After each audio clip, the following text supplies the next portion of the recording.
বর্তমান ভিডিও দেখতে পাচ্ছেন, এখন দেখতে পাচ্ছেন পিছনে ব্লার কিভাবে হলো, এইচডি কিভাবে হলো। হাতের মোবাইল দিয়ে দেখাই দেবো, যাদের নর্মাল মোবাইল এইভাবে করতে পারবেন। তো তার জন্য ভিডিওটা এখনই সেভ করে রাখুন এবং এইরকম টিপস পেতে ফলো করে ভিডিওটা শেয়ার করে রাখুন, দেখুন এবং শেয়ার করে অন্যকে দেখার সুযোগ করে দিন। তো ভিউয়ার্স, স্ক্রিনে লক্ষ্য রাখুন, আমি এইরকম ভিডিও আপনাকে বানাই দিচ্ছি। তো ভিউয়ার্স, এই ভিডিওটা আমি আপনাদেরকে এডিট করে দেখাবো। সর্বপ্রথম এই যে ফিল্টারে ক্লিক করবেন, আবারও ফিল্টারে ক্লিক করবেন। এখানে যে সার্চ বারে লিখবেন যে ফোকাস, হ্যাঁ এই যে ফোকাস, এই যে দেখতে পাচ্ছেন একটা মেয়ে, ফোকাসে ক্লিক করে দেবেন, একদম এটাকে ফুল করে দিবেন।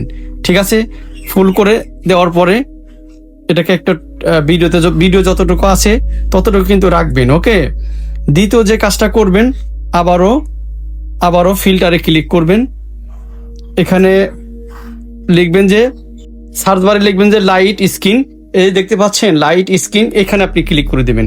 65-67 রাখবেন। ঠিক আছে, রেখে এটাকে টিক চিহ্ন করে দিবেন। ঠিক আছে, এরপরে এই যে ভিডিওটা এক্সপোর্ট করবেন, এইচডি 2K, হ্যাঁ 2K 4K, ফ্রেম রেট 30 রাখবেন, বিট রেট 30 থেকে 40 রাখবেন। ওকে, ভিডিওটা এক্সপোর্ট করবেন, এইচডি কালার হয়ে যাবে। বুঝতে পারছেন? এরকম টিপস পেতে অবশ্যই আমাকে ফলো করে ভিডিওটা শেয়ার করে দিবেন। ধন্যবাদ।